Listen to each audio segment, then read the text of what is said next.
No, don't worry, we've not really gone away.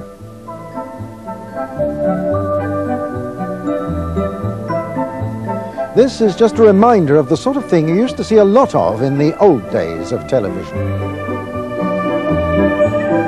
But now you have to be a night owl or a specialist test card collector like Paul Sawtell. What was it that prompted your fascination for test cards? It was the music, to be honest, not so much the cards themselves. The music was put together in some very well-ordained programs, good variety of music, good content, superb playing. It appealed to me. You didn't get the intrusions by the DJs. It was just superb music, which I enjoyed very much. It was that that really made me want to become a professional musician, to be honest, which is what I now am.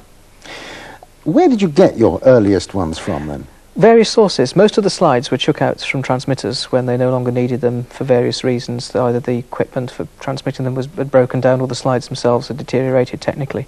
That's where most of them came from. Well, can you take us through some of them? What was the earliest one, for example? The first one to be used for public trade test transmissions was designated letter C, test card C, a black and white design that was used from 1948 up until 1967 in different formats. And then when did human beings start to appear on them? When the colour service was envisaged, they were asked to produce a colour test card for that service, the main priority being the use of a flesh tone. So obviously human being was used. They could have used an adult model, but they felt that fashions would change. They'd be accused of being out of date for fashions and makeup. So they chose the face of a child, the daughter of the BBC engineer who designed the card, in fact. And that's the one we all know, the one that's the little girl with the blackboard. That's right, Carol. Yes. Hersey. Carol Hersey, yes.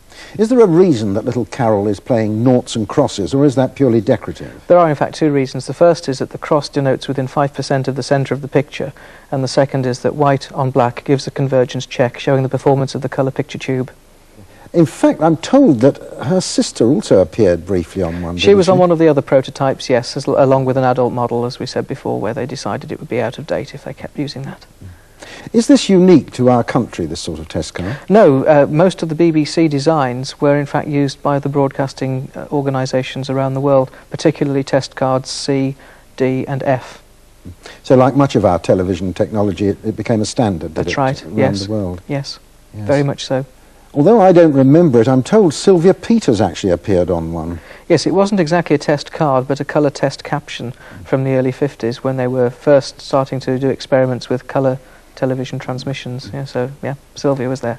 Well, why don't we see so many now? We don't even see the little girl with the blackboard much these days. It is there, but very early in the morning, or it's generally used to keep the transmitters awake between early morning programmes. The reason is, of course, that television technology has advanced so much since the card was designed. If something goes wrong with the set now, they just change a component over. And, of course, daytime television prohibits the use of it during the day. Indeed, daytime and teletext, I suppose, as well. That's right, absolutely, yes. Mm-hmm.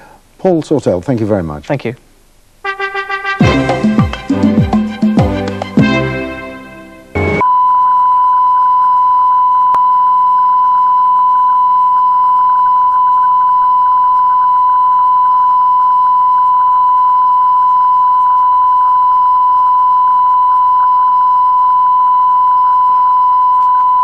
Going to come through? Walking through one mic flat on HMS Cumberland. Going into the hangar. We're in Devonport, I better tell you that. The Devonport Naval Base, largest naval base in Western Europe. Okay. It's in Plymouth, you know. It's in Plymouth, That's somewhere not in a the naval southwest. secret, is it? No, it's not. Okay, we're in the hangar here where we've got a Sea King helicopter. We usually carry one, or we can carry two Lynx helicopters, which are used for anti-submarine warfare. Just going down on the flight deck now. And what's happening on the flight deck? That's got the hornpipe going on, yes. Let's come and have a look at the hornpipe going. These are Sea Cadets from the Plymouth Drake Sea Cadet unit. And I'll tell you a little bit about the hornpipe. Apparently, when a ship, the old wooden ships used to get into port or they just won a war, the order went out, hands to dance and skylark, and that's where the hornpipe came from. It was a form of exercise, and all of the things that they do, all the movements they do in a hornpipe, are apparently things that would be done on ship. So I'm going to try and find out what some of these movements are called. Right, what's this one called? The jumping, going backwards and forwards one? So it's going up and forwards. Is that what it's called? No, it hasn't got a name. It's not called the thigh slap? No, that wouldn't be called the thigh. What's that one called? Just figures of 8. Oh, this is figures of 8. Oh, right. And what's that, climbing up a rope? Yeah.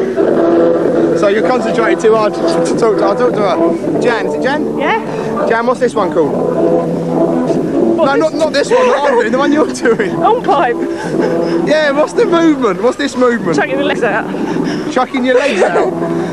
Kinky hips. You're not scientifically trained, are you? But I read that everything in a hornpipe was supposed to be movements that would actually be done on board ship. So what's kinky hips? You stop running away. No, I'll ask this. Who are you? Dave. Dave, have you done this before? Obviously not. What would you say that was involved in? Scrubbing the deck. Scrubbing the deck? Scrubbing with the your deck. feet? Yeah. Can't be bothered. Well, that seems to be enough of hornpipe today. Don't know what we're doing tomorrow, but I'm sure it's going to be as much fun as this. Right, left, right, left, right, left, right, left, right, left, right, left. Is that what the hornpipe's supposed to be?